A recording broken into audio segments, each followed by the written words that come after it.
आप सभी को रेखा पंडित का प्यार भरा नमस्कार। पेश है मेरी कहानी। ये कहानी है एक छोटे से बच्चे की, जिसका नाम था भूषण। भूषण जो बचपन से ही बहुत ही शरारती था। वह कभी भी अपने माता पिता का बात नहीं मानता था। वह हमेशा से खेलने के लिए चला जाता था।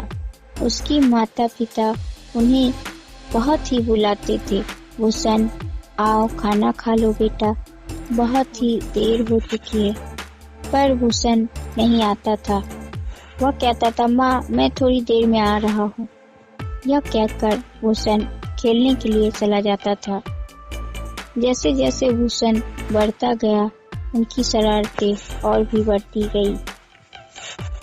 वह कभी गिल्ली डंडे तो खेला ही करता, साथ में कंचे,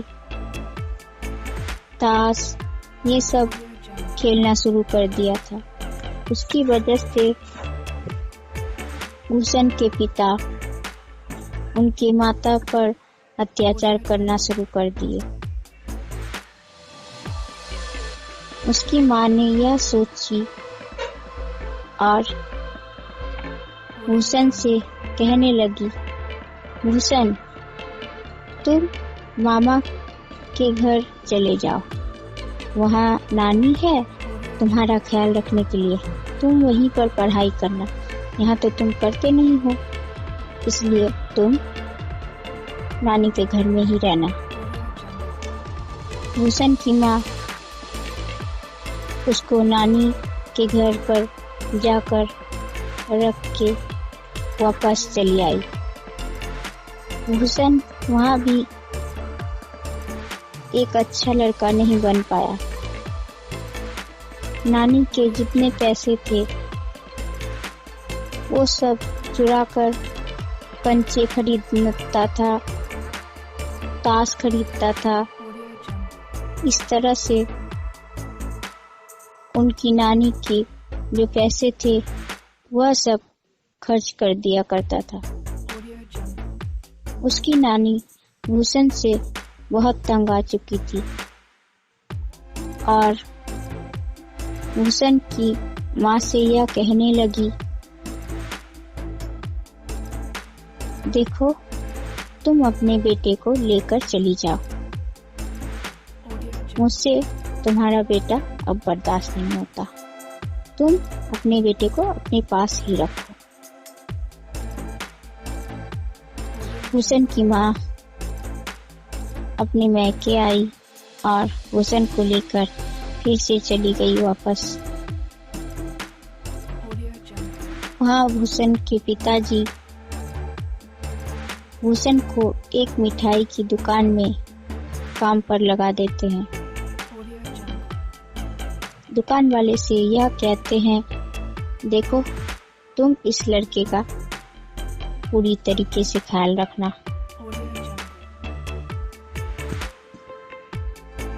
यह कहीं भागने ना पाए, ये तुम्हारी जिम्मेदारी है। इसको तुम्हें जैसे रखना हो मार कर पीट कर तुम रखना। दुकान वाला यह सोचने लगा कि चलो कम से कम इसका बाप तो इतना ऑर्डर देकर गया तो हम इससे काम करवा ही सकते हैं।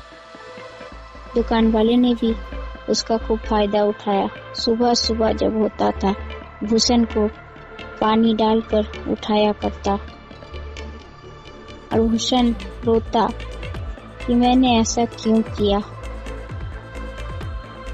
मेरे पिताजी मेरे साथ ऐसा क्यों कर सकते हैं, कैसे कर सकते हैं, क्यों किया उसने।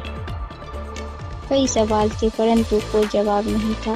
रोज रोज भूषण को पानी डालकर जगाया जाता था। कुछ काम ना करने पर उन पर गरम तेल डाल दिया जाता था। कभी कभी गरम आलू फेंक कर उन्हें मारा जाता था। उनकी जिंदगी बहुत ही बुरी हो गई थी। तभी भूषण को एक तरकीब सूझी। भूषण यह सोचने लगा, क्यों न मैं इस दुकान से भाग जाऊं।